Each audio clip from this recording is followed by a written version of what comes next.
New Orleans, condolences and supporting rightful anger. I extend my heartfelt sympathy to each survivor of the deceased and wish a speedy recovery to the many who are injured.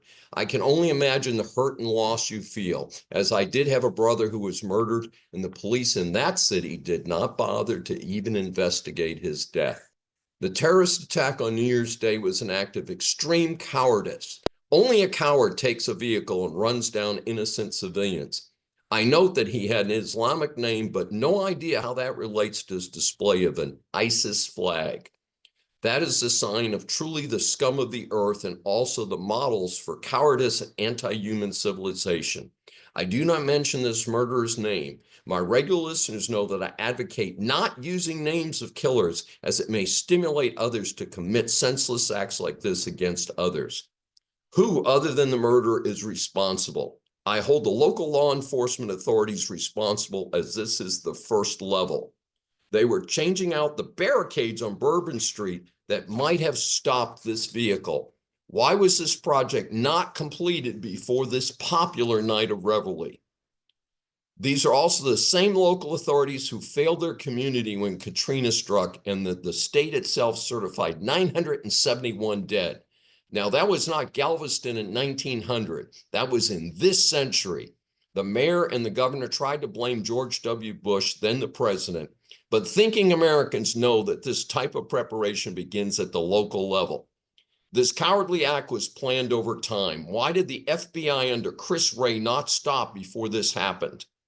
Note that there was no free pass for President Trump on this yet another failed appointment during his first term.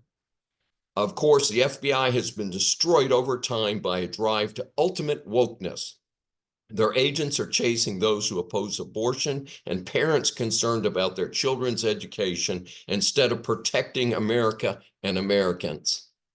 With the tie into ISIS, there are international implications. What happened to the CIA and the rest of the alphabet agencies that are supposed to be the best in the world? Right, more overpriced operations with overpaid bureaucrats and continued failures that require that we compare this terrorist attack to 9/11, the first World Trade Center bombing, and Oklahoma City.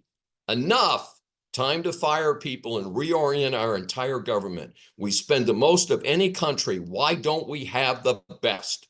Same questions for our military that cares more about being woke and DEI than killing our enemies. The New Orleans terrorist was a vet, and the Las Vegas explosion was by an active Army member. What on earth is happening to our military? And I say this as the proud son of a dad who served honorably in the U.S. Navy for over 28 years.